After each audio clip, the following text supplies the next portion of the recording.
Tafsir Al-Azhar karya Profesor Dr. Hamka, ayat 88 hingga ayat 91 surah An-Nisa. Bismillahirrahmanirrahim.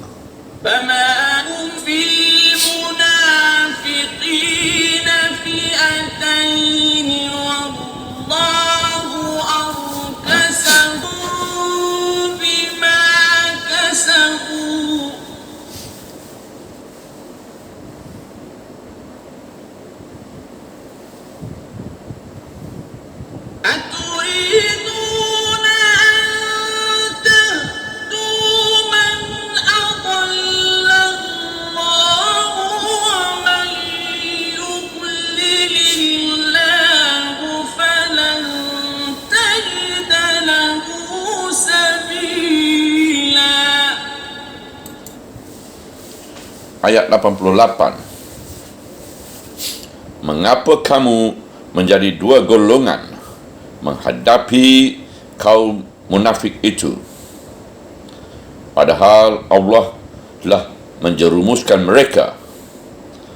Apakah kamu nak memberikan petunjuk orang yang telah disesatkan Allah? Dan barang siapa yang disesatkan oleh Allah, maka sekali-kali tidaklah akan engkau dapat untuknya satu jalan pun.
Ayat 89.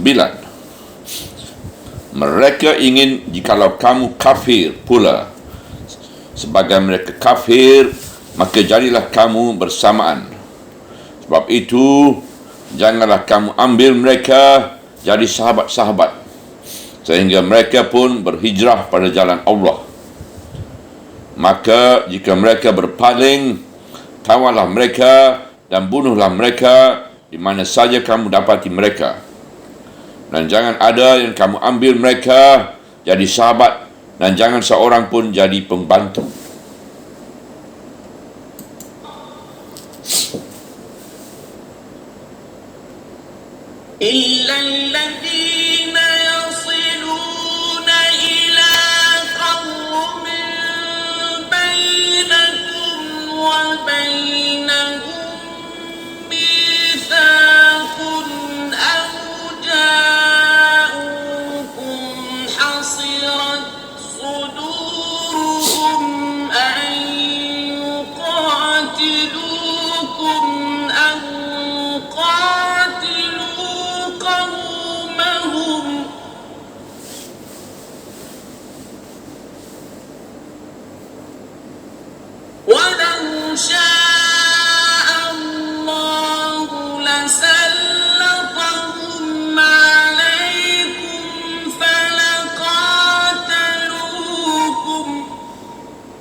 Ayat 90. Kecuali orang-orang yang sampai mereka kepada suatu kaum yang di antara kamu dengan mereka ada suatu perjanjian, atau mereka datang kepada kamu padahal sempit dada mereka buat memerangi kamu dan memerangi kaum mereka. Dan jikalau Allah menghendaki, nescaya Dia menangkan mereka atas kamu, lalu mereka perangi kamu. Maka jika mereka tinggalkan kamu, iaitu tidak mereka memerangi kamu, dan mereka tawarkan kepada kamu pendamaian, maka tidaklah Allah mengadakan suatu jalan buat kamu ke atas mereka.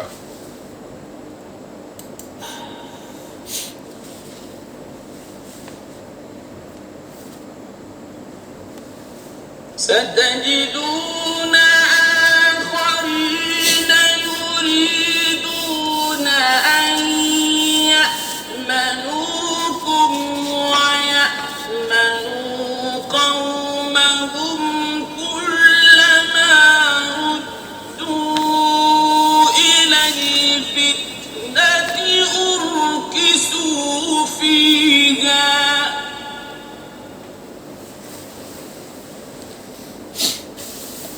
فإن لم يعتزلوكم ويلقوا إليكم السلم ويكفوا أيديهم فخذوهم واقتلوهم حيث ثقفتموهم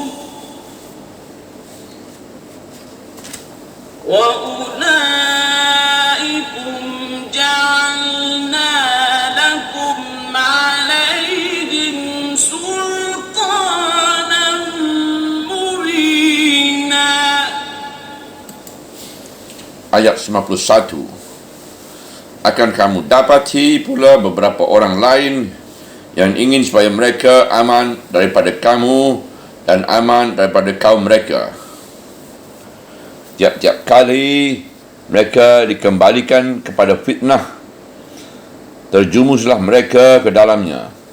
Maka jika tidak mereka tinggalkan kamu dan tidak menawarkan perdamaian kepada kamu dan tidak memberhentikan tangan mereka, maka tawanlah mereka dan bunuhlah mereka di mana saja pun kamu dapati mereka. Kerana mereka itu telah kami jadikan untuk kamu kekuasaan yang nyata atas mereka.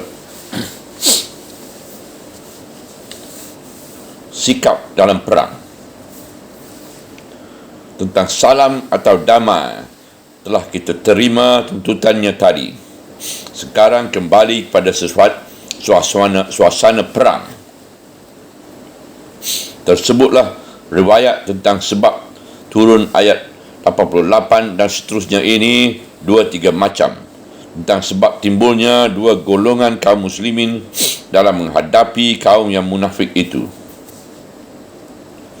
Ada yang menyatakan bahawa golongan munafik itu ialah yang mengundurkan diri di bawah pimpinan Abdullah bin Ubay sebelum sampai ke medan perang Uhud.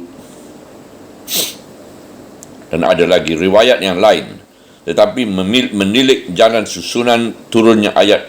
Lebih condonglah setengah ahli tafsir menerangkan bahawa kaum munafik yang dituju di sini bukan munafik Madinah, tetapi munafik yang ada di Makkah. Kaum munafik ialah orang-orang yang tidak jujur, yang lain di mulut, lain pula di hati. Sebagai ada di Madinah, di Mekah, sebagai ada di Madinah, di Mekah yang telah ditinggalkan itu, mereka pun masih ada. Sebagaimana diketahui, Rasulullah dan kaum muhajirin telah hijrah ke Madinah. Masih ada tinggal di Mekah orang mukmin yang lemah, yang kerana beberapa halangan tidak sanggup pindah, dan mereka hidup di Mekah mengerjakan agama mereka dengan rahsia, menunggu saat-saat kelepasan. Tetapi ada pula orang yang telah mengakui diri mereka telah Islam dan masih tinggal di Mekah, berkirim berita kepada kaum muslimin di Madinah bahawa mereka bersedia memikul tugas-tugas dan kewajipan yang dibebankan kepada mereka. Satu riwayat dari Ibnu Jar yang diterimanya dari Ma'mar bin Rashid, dia berkata, sampai kepadaku riwayat bahawa beberapa orang dari ahli Makkah menulis surat kepada Rasulullah menyatakan bahawa mereka telah Islam, padahal itu hanya pengakuan yang bohong belaka. Mendengar berita itu, terpecah dualah faham kaum muslimin. Setengah mengatakan darah mereka itu masih halal, iaitu masih boleh diperang. Setengah lagi menyatakan bahawa darah mereka itu sudah haram, mereka tidak boleh diperangi lagi. Satu riwayat lagi menyatakan ada satu golongan memencil dari Nabi dan mereka masih tetap berdiam di Mekah dan tidak pindah. Maka terbagi dualah faham sahabat-sahabat tentang orang-orang ini. Setengahnya memandang orang itu boleh diambil kawan, tetapi yang setengah memandang mereka sebagai munafik juga, sebab mereka tidak mau pindah. Barulah mereka boleh dianggap teman kalau mereka telah berpindah. Ibnu Jar menguatkan riwayat Ibnu Abbas tentang adanya satu golongan di Mekah itu yang kepada kaum muslimin mereka menyatakan mereka Islam, tetapi dalam rahsia mereka membantu kaum musyrikin memerangi Islam. Maka kaum muslimin menjadi terpecah dua untuk menilai keadaan mereka itu. Setengah mengatakan orang-orang itu boleh diambil jadi kawan. Ada setengah lagi mengatakan mereka adalah musuh. Dan di sinilah pokok pangkal turunnya ayat. Mengapa kamu menjadi dua golongan menghadapi kaum munafik itu? Pangkal ayat 88. Mengapa kamu mesti berselisih untuk menilai mereka, padahal sudah terang siapa mereka itu? Padahal Allah telah menjerumuskan mereka kerana keraguan mereka buat pindah ke Madinah untuk menunjukkan bahawa mereka benar-benar telah beriman, menjadi bukti yang nyata bahawa Islam mereka itu adalah palsu belaka. Orang-orang ini hanya melihat kemana angin yang keras saja. Untuk menjaga hubungan dengan kaum muslimin yang kian lama kian kuat, mereka mengatakan bahawa mereka telah Islam. Tetapi setapak langkah pun mereka tidak mau meninggalkan pergaulan mereka dengan kaum musyrikin. Sebab pendirian yang ragu-ragu dan kesana kemari mengambil muka itu, Allah telah menjerumuskan mereka atau telah menunggang balikkan mereka. Apakah kamu nak memberikan petunjuk orang yang telah disesatkan Allah? Apakah dari orang-orang yang semacam itu masih mengharapkan pertolongan dan hendak berkawan ataupun hendak memberi mereka petunjuk? Tuhan telah menjerumuskan atau menunggang balikkan mereka, sebab perangai buruk itu sudah amat mendalam pada mereka, sehingga jiwa mereka telah rosak. Mereka mengatur berbagai siasat untuk melancarkan maksud yang tidak jujur. Itu sebabnya maka pada pihak Nabi SAW ringan saja tangan mereka berkirim surat mengatakan bahawa mereka telah Islam. Tetapi bukti-bukti yang lain menunjukkan bahawa mereka selalu bersekongkol dengan kaum musyrikin itu. Lantaran mereka telah menempuh jalan yang salah itu, mereka pun disesatkan Allah sampai terjerumus tunggang balik. Dengan cara pertanyaan, Tuhan berkata kepada kaum yang beriman, siapa yang dapat memberi petunjuk orang-orang yang telah disesatkan Allah? Jelaslah bunyi sabda Tuhan yang bersifat pertanyaan ini, menanyakan mengapa kamu menjadi dua golongan dalam menghadapi orang munafik.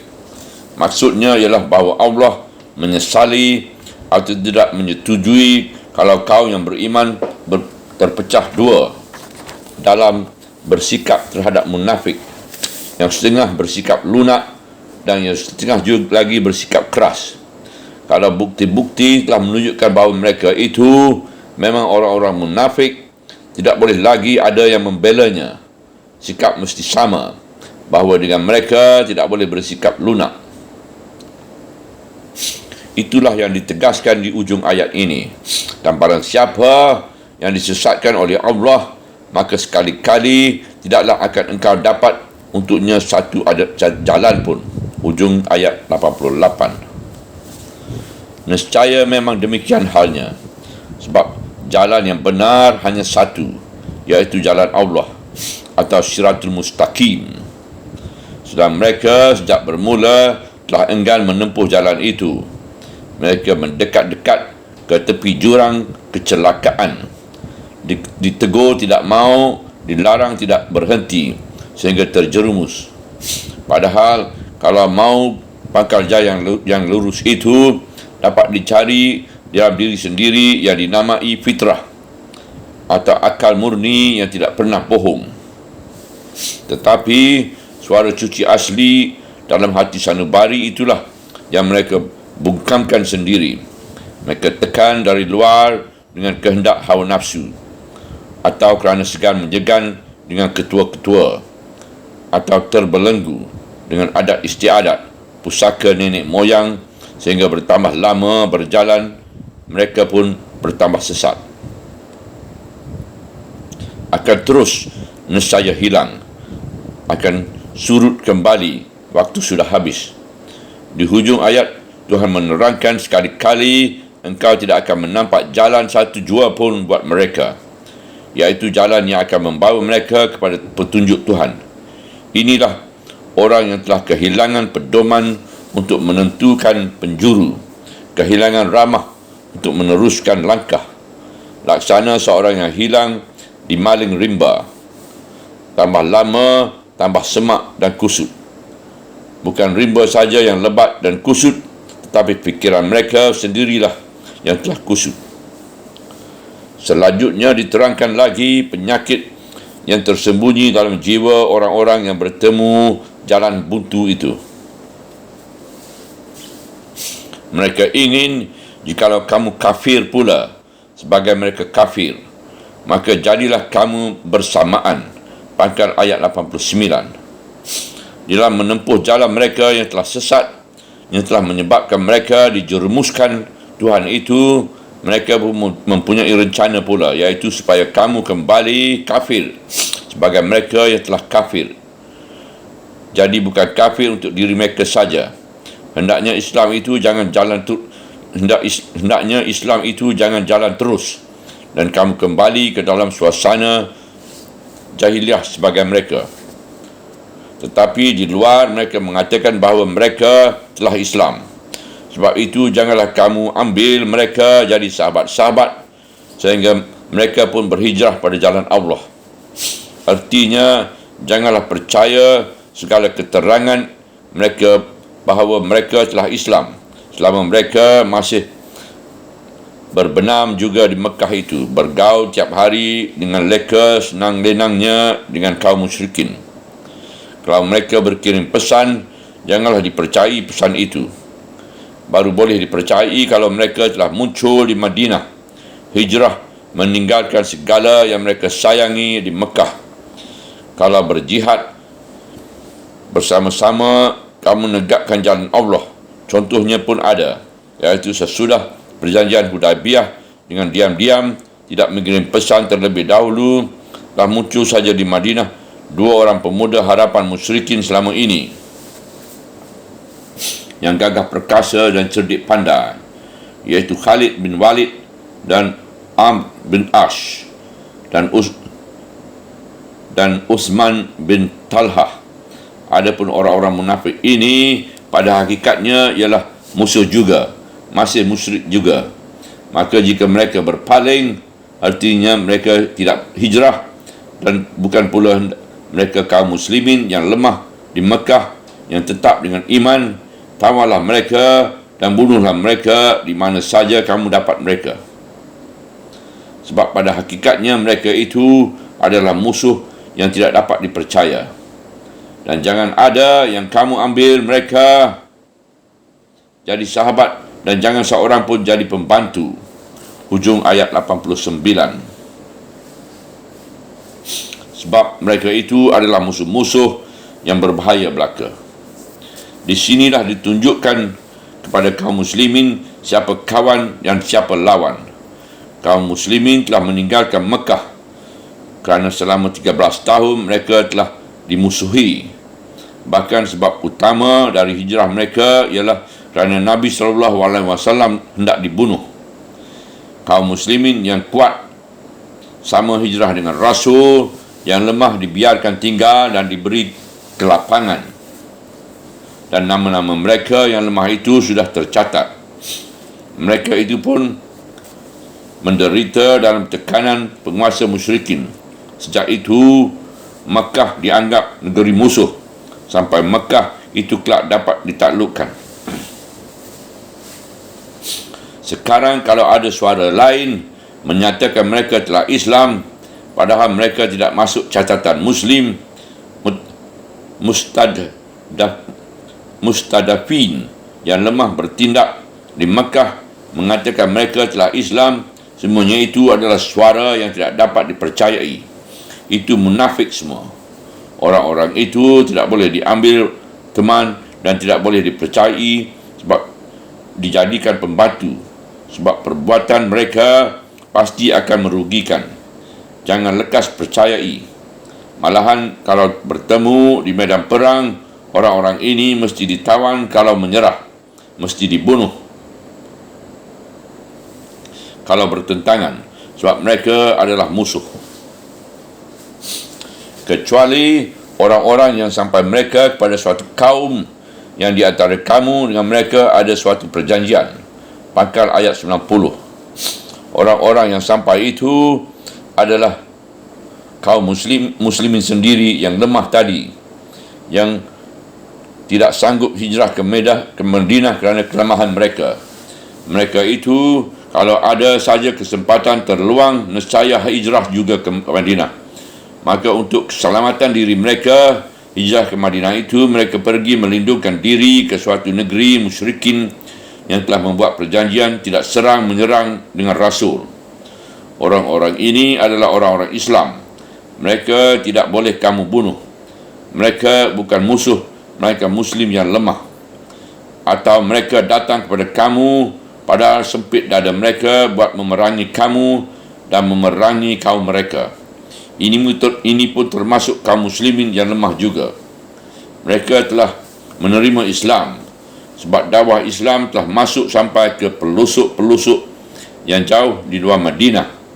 Tetapi kaum mereka masih musyrik. Ketika diajak oleh kaum mereka bersama berperang melawan Rasulullah SAW, dada mereka sempit, mereka tidak mau sebab mereka telah beriman. Tetapi akan melawan pada kaum mereka sendiri, mereka pun tidak boleh sampai hati. Orang-orang yang seperti ini juga wajib diperhatikan. Jagalah jangan sampai mereka disamaratakan dengan musuh yang lain tadi. Mereka ini hendaklah ditarik ke samping kamu. Orang-orang ini bukan munafik. Hati mereka telah dengan kamu, tetapi masih berat bercerai dengan kaum mereka kerana masih kukuh ikatan kekeluargaan.